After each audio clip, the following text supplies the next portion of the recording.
nor extinguished, why did the world-honored one refer to us people as having lost our true natures and as going about things in an upside-down way? I hope the world-honored one will give rise to great compassion and wash my dust and defilement away." Then the thus come one let his golden-colored arm fall so his webbed fingers pointed downward, and demonstrating this to Ananda, said, "You see the position of my hand, is it right side up or upside down?" Ananda said, "Being in the world take it to be upside down. I myself do not know what is right side up and what is upside down." The Buddha said to Ananda, "If people of the world take this as upside down, what do people of the world take to be right side up?" Ananda said, "They call it right side up when the thus come one raises his arm, with the fingers of his cotton soft hand pointing up in the air." The Buddha then held up his hand and said, "And so for it to be upside down would be for it to be just the opposite of this. Or at least that's how people of the world would regard it. In the same way they will differentiate between your body and the thus come one's pure Dharma body and will say that the thus come one's body is one of right and universal knowledge, while your body is upside down. But examine your body and the Buddhas closely for this upside-downness. What exactly does the term upside down refer to?" Thereupon Ananda and the entire great assembly were dazed and stared unblinking at the Buddha. They did not know in what way their bodies and minds were upside down. The Buddha's compassion arose as he empathized with Ananda and all in the great assembly, and he spoke to the great assembly in a voice that swept over them like the ocean tide. "All of you good people, I have often said that all conditions that bring about forms in the mind as well as dharmas pertaining to the mind and all the conditioned dharmas are manifestations of the mind only. Your bodies and your minds all appear within the wonder of the bright, true, essential, magnificent mind. Why do I say that you have lost track of what is fundamentally wonderful, the perfect, wonderful bright mind, and that in the midst of your gem-like bright and wonderful nature, you wallow in confusion while being right within enlightenment? Mental dimness turns into emptiness. This emptiness, in the dimness, unites with darkness to become form. Form mixes with false thinking and the thoughts take shape and become the body. As causal conditions come together, there are perpetual internal disturbances, which tend to gallop outside. Such inner turmoil is often mistaken for the nature of the mind. Once that is mistaken to be the mind, a further delusion determines that it is located in the physical body. You do not know that the physical body as well as the mountains, the rivers, empty space, and the great earth are all within the wonderful bright true mind. Such a delusion is like ignoring hundreds of thousands of clear pure seas and taking notice of only a single bubble, seeing it as the entire ocean, as the whole expanse of the great and small seas. You people are doubly deluded among the deluded. Such delusion does not differ from that caused by my lowered hand. The thus come one says you are pathetic." Having received the Buddha's compassionate rescue and profound instruction, Ananda wept, folded his hands, and said to the Buddha, "I have heard these wonderful sounds of the Buddha and have awakened to the primal perfection of the wonderful bright mind as being the eternally dwelling mind ground. But now in awakening to the Dharma sounds that the Buddha is speaking, I know that I have been using my conditioned mind to regard and revere them. Having just become aware of that mind, I dare yet claim to recognize that fundamental mind ground. I pray that the Buddha will be compassionate and with his perfect voice explain to us in order to pull our doubts out by the roots and enable us to return to the unsurpassed way." The Buddha told Ananda, "You and others like you still listen to the Dharma with the conditioned mind, and so the Dharma becomes conditioned as well, and you do not obtain the Dharma nature. This is similar to a person pointing his finger at the moon to show it to someone else. Guided by the finger, the other person should see the moon. If he looks at the finger instead and mistakes it for the moon, he loses not only the moon but the finger also. Why? Because he mistakes the pointing finger for the bright moon. Not only does he lose the finger, but he also fails to recognize light and darkness. Why? He mistakes the solid matter of the finger for the bright nature of the moon, and so he does not understand the two natures of light and darkness. The same is true of you. If you take what distinguishes the sound of my speaking Dharma to be your mind, then that mind itself, apart from the sound which is distinguished, should have a nature which makes distinctions. Take the example of the guest who lodged overnight at an inn. He stopped temporarily and then went on. He did not dwell there permanently, whereas the innkeeper did not go anywhere, since he was the host of the inn. The same applies here.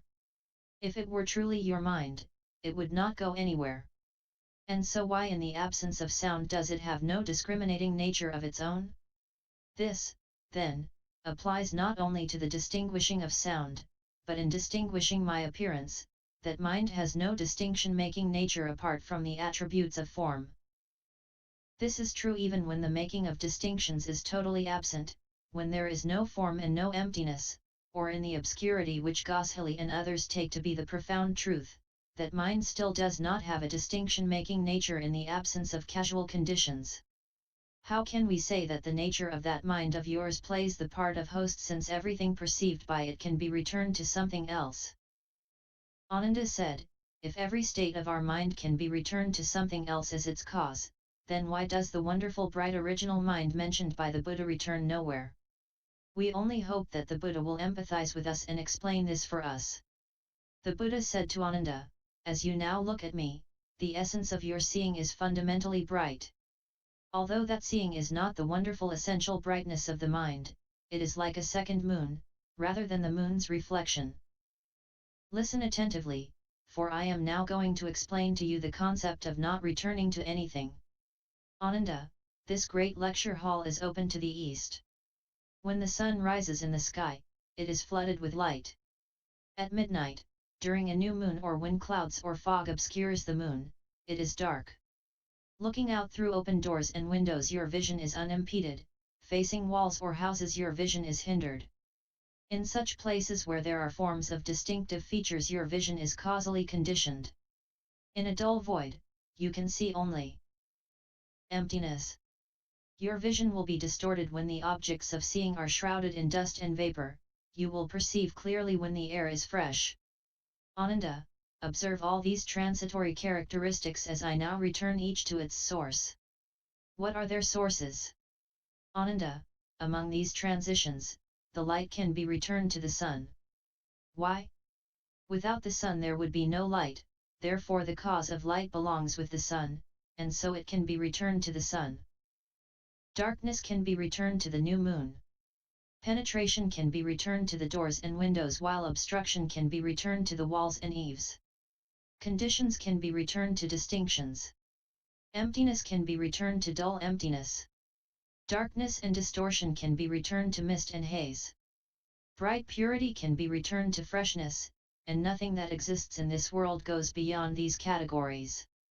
To which of the 8 states of perception would the essence of your seeing be reducible? Why do I ask that? If it returned to brightness, you would not see darkness when there was no light. Although such states of perception as light, darkness, and the like differ from one another, your seeing remains unchanged. That which can be returned to other sources clearly is not you. If that which you cannot return to anything else is not you, then what is it? Therefore I know that your mind is fundamentally wonderful, bright, and pure. You yourself are confused and deluded.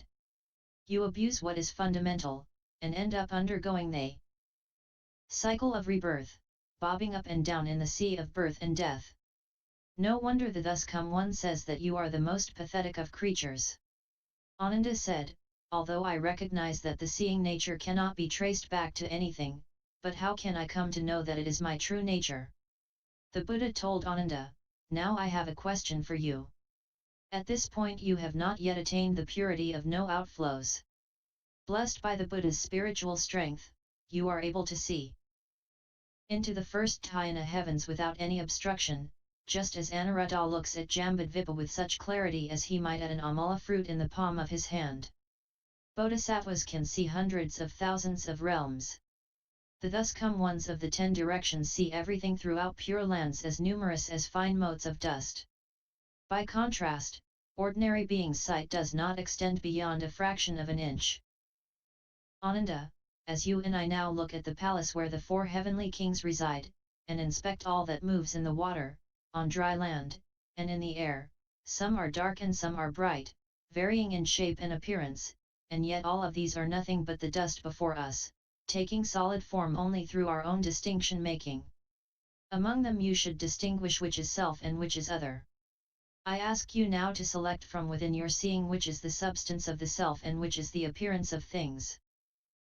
Ananda, if you take a good look at everything everywhere within the range of your vision extending from the palaces of the sun and moon to the 7 gold mountain ranges, all that you see is phenomena of different features and degrees of light.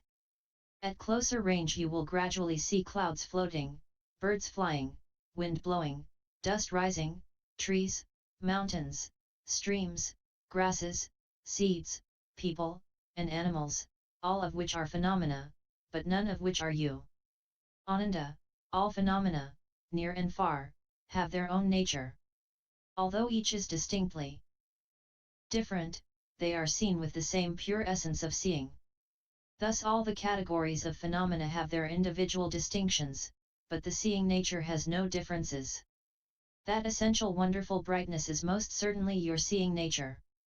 If seeing were a phenomenon, then you should also be able to see my seeing. If we both looked at the same phenomenon, you would also be seeing my seeing. Then, when I'm not seeing, why can't you see my not seeing? If you could see my not seeing, it clearly would not be the phenomenon that I am not seeing. If you cannot not see my not seeing, then it is clearly not a phenomenon. How could it not be you? Besides that, if your seeing of phenomena was like that, then when you saw things, things should also see you. With substance and nature mixed together, you, I, and everyone in the world would no longer be distinguishable from each other. Ananda, when you see, it is you who sees, not me. The seeing nature pervades everywhere, whose is it if it is not yours? Why do you have doubts about your own true nature and come to me seeking verification, thinking your nature is not true? Ananda said to the Buddha, World-honored one, given that this seeing nature is certainly mine and no one else's, when the thus come one and I regard the hall of the 4 heavenly kings with its supreme abundance of jewels or stay at the palace of the sun and moon, this seeing completely pervades the lands of the Saha world. Upon returning to this sublime lecture hall, the seeing only observes the monastic grounds, and once inside the pure central hall, it only sees the eaves and corridors. World-honored one, that is how the seeing is. At first its substance pervaded everywhere throughout the one realm, but now in the midst of this room it fills one room only. Does the seeing shrink from great to small, or do the walls and eaves press in and cut it off? Now I do not know where the meaning of this lies, and hope the Buddha will extend his vast compassion and proclaim it for me thoroughly. The Buddha told Ananda, all the aspects of everything in the world, such as big and small, inside and outside, amount to the dust before you. Do not say the seeing stretches and shrinks. Consider the example of a square container in which a square of emptiness is seen. I ask you further, is the square emptiness that is seen in the square container a fixed square shape, or is it not fixed as a square shape? If it is a fixed square shape, when it is switched to a round container the emptiness would not be round. If it is not a fixed shape, then when it is in the square container it should not be a square-shaped emptiness. You say you do not know where the meaning lies. The nature of the meaning being thus, how can you speak of its location? Ananda, if you wished there to be neither squareness nor roundness, you would only need to remove the container. The essential emptiness has no shape, and so do not say that you would also have to remove the shape from the emptiness. If, as you suggest, your seeing shrinks and becomes small when you enter a room, then when you look up at the sun shouldn't your seeing be pulled out until it reaches the sun's surface? If walls and eaves can press in and cut off your seeing, then why, if you were to drill a small hole, wouldn't there be evidence of the seeing reconnecting? And so that idea is not feasible. From beginning less time until now, all beings have mistaken themselves for phenomena and, having lost sight of their original mind, are influenced by phenomena, and end up having the scope of their observations defined by boundaries large and small. If you can influence phenomena, then you are the same as the thus come one.